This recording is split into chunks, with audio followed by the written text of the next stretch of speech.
His phone buzzed on a Tuesday afternoon. Mum. Same as it had said every few days for the past 4 months. He looked at the screen. He let it ring. He had a meeting in 10 minutes. He told himself that. He told himself that the same way he had told himself something for the last 4 months. A reason. Always a reason. Always a version of not right now that felt true in the moment and that he never examined too closely afterward. The call went to voicemail. He did not listen to it. He put the phone face down on his desk and went into his meeting. That was the last time his mother's name appeared on his screen. 3 weeks later, his phone rang again. A number he didn't recognize. He almost let that one go to voicemail too. He didn't. And the voice on the other end of that call was not his mother. Before I tell you who answered that phone, I need to ask you something. And I want you to be honest with yourself, not with me. Is there someone calling you right now, a parent, a sibling, an old friend, that you have been letting go to voicemail? Not because anything happened, not because of a fight, just because life got busy and the call started to feel like one more thing. Be honest in the comments. Just write yes or no, because this story is about how much time we think we have and how wrong we usually are about that. Now let me tell you about Daniel, and about his mother Margaret, and about the 4 months that changed how he understood every phone call he will ever receive again. Daniel was 34 years old. He worked in finance in a city 4 hours from where he grew up. He had a good job, a demanding one, the kind that fills every hour of a day and convinces you that the filling is necessary. He was not a bad son. I want to say that clearly before this story goes any further. He was not cruel. He was not cold. He did not resent his mother. He loved her in the uncomplicated, assumed way that people love parents who have always simply been there. The way you love something so constant that you stop actively noticing it. The way you love oxygen. Daniel called his mother every Sunday for years, like clockwork. 30 minutes, sometimes 45. She would tell him about her week, her garden, her neighbor's new dog, the book club she had joined after his father died. He would tell her about work, mostly, because work was what filled most of his life. It was not a deep relationship in the way some mother-son relationships are deep, but it was consistent, and consistency, for a long time, felt like enough. Then Daniel got promoted. The promotion came with more responsibility, more hours, more weekends, absorbed by things that felt urgent at the time, and that he could not, 6 months later, even remember the details of. The Sunday calls became less regular. Every other Sunday, then once a month. Then whenever he happened to think of it, he told himself it was temporary. He told himself that once this project finished, once this quarter ended, once things settled, he would go back to calling every Sunday. Things did not settle. They never do, not on their own. She lived alone in the house Daniel had grown up in, 2 streets from the school he had attended, in the town he had left at 22, and visited less and less as the years went on. She had been widowed for 6 years. She managed well, by most measures. She drove herself to her appointments. She kept the garden the way her husband had kept it, out of something between habit and tribute. She had her book club, her neighbor Eleanor, her Thursday morning walk with the dog she didn't own but borrowed from down the street. But she was lonely. She never said that word to Daniel. Not once. Not in any of their calls. She had been raised, like many people of her generation, to believe that loneliness was something you managed privately, that voicing it was a kind of weakness, or worse, a kind of pressure you placed on people who had their own lives to live. So instead of saying, "I'm lonely," she called. Every few days at first, then less often, as the calls began going unanswered. She left voicemails that started warm and stayed warm, because she did not want her son to feel guilty. That was never her intention. "Hi, love. It's just me. Nothing important. Give me a call when you get a chance." That was the kind of message she left. Always light. Always undemanding. Daniel listened to the first few. He meant to call back. He always meant to call back. Somewhere around the third month of reduced contact, he stopped listening to the voicemails at all. He told himself he would call her properly soon, and that listening to a 30-second message wasn't the same as actually connecting, so there was no point doing the smaller thing badly when he intended to do the bigger thing properly eventually. It was a reasonable-sounding justification. It was also completely wrong. I want to walk you through what those 4 months actually looked like, because I think it matters. Not as an accusation, as a mirror. Month 1. Margaret called 4 times. Daniel answered once, for 11 minutes, distracted, half his attention on an email he was simultaneously composing. He didn't notice she sounded tired. He didn't ask why. Month 2. Margaret called 6 times. Daniel answered twice. Both calls were short. In one of them, Margaret mentioned that she'd had a dizzy spell the week before, and her doctor wanted to run some tests. Daniel said, "Make sure you go," and then changed the subject to something about his work, because the dizzy spell made him uncomfortable, and he didn't know what to do with the discomfort, except move past it. He did not ask about the test results. He did not write down when the appointment was. He did not think about it again until much later. Month 3. Margaret called 8 times. Daniel answered none of them. He was, in his words later, underwater at work. A major deal. Long hours. The kind of period where you tell yourself everything else can wait, because this, specifically, cannot. Margaret left a voicemail in week 2 of that month that Daniel never heard, because he had stopped checking them. In it, she mentioned the test results had come back. She said it lightly, the way she said everything. She said the doctor wanted to do a few more scans, just to be thorough, nothing to worry about. She was using the same voice she always used, the reassuring one, the one designed to protect him from worry, even when worry might have been exactly the right response. Month 4. Margaret called 5 times in the first 2 weeks. Then the calls stopped. Daniel didn't notice they had stopped. That's the part of this story that he has had the hardest time forgiving himself for. It wasn't that he ignored a call and felt the absence of the next one. It was that the absence simply slipped past him, unnoticed, because he had already trained himself not to expect anything from that part of his phone. There was one voicemail, in the middle of that 4th month, that Daniel did eventually hear. Much later. Long after it would have mattered. I'll tell you what was in it now, because I think you need to hear it the way he eventually did. Margaret's voice. Slightly thinner than usual. Still trying to sound light. "Hi, love. It's me. I know you're busy. I won't keep you. I wanted to hear your voice. That's all. It's been a while. I'm sure everything is fine on your end. Things are all right here too. Mostly. I have another appointment on Thursday. I'm not too worried about it. I just thought, well, give me a call when you can. No rush. I love you, Daniel. I hope work isn't too much for you. Speak soon." 28 seconds. That was the length of the message. Daniel was in a meeting when it came in. He saw the missed call notification afterward, between 2 other meetings, and made a mental note to call her that evening. The evening became the next day. The next day became the next week. The call never happened. 3 weeks after that last voicemail, Daniel's phone rang at 7:42 in the evening, a number he didn't recognize. Local area code, but not his mother's number. He almost let it go to voicemail. He'd stopped answering unknown numbers months ago, the same way he'd stopped answering known ones. Something made him pick up. He has never been able to fully explain what. "Hello," a woman's voice. Unfamiliar. Careful.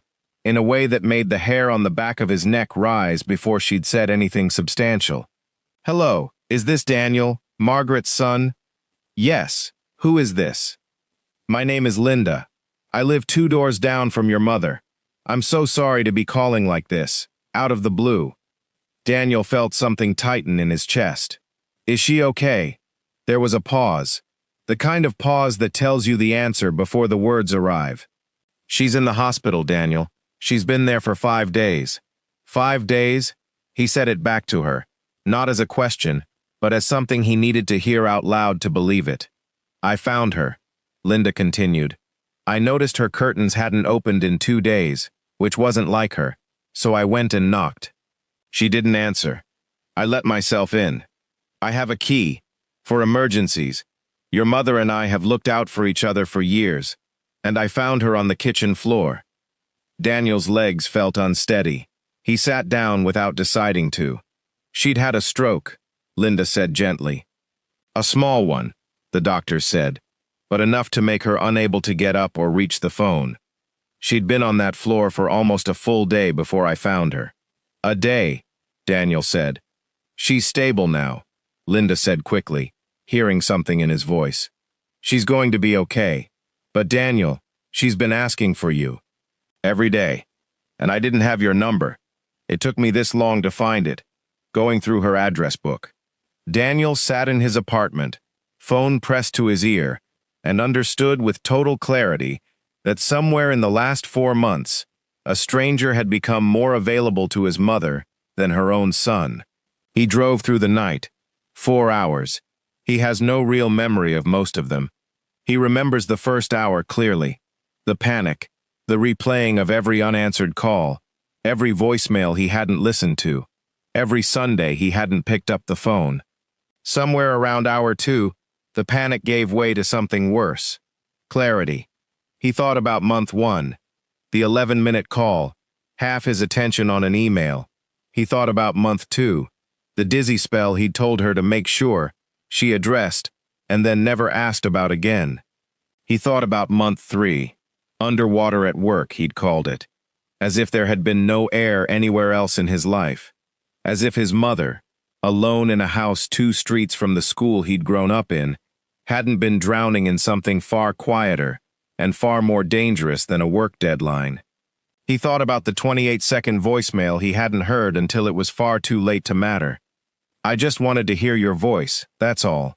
He gripped the steering wheel and understood, somewhere around hour 3, that he had spent 4 months treating his mother's loneliness as background noise, as something that could wait, because she never made it loud enough to demand otherwise. That was the cruelest part of it, he realized. She had been so careful never to be a burden that her own quiet had become the thing that nearly killed her. He arrived at the hospital just after midnight. Linda was still there, sitting in the corridor outside Margaret's room. A small woman in her 60s, a cardigan pulled tight around her. The particular exhaustion of someone who has spent 5 days showing up for a person who isn't technically hers to show up for. She stood when she saw him. "Daniel," she said, and there was no accusation in her voice, which somehow made it worse. "Thank you," he said. I don't know how to thank you." "You don't need to thank me," Linda said. "I just did what anyone would do." But that wasn't true, and they both knew it. Anyone would not have noticed the curtains.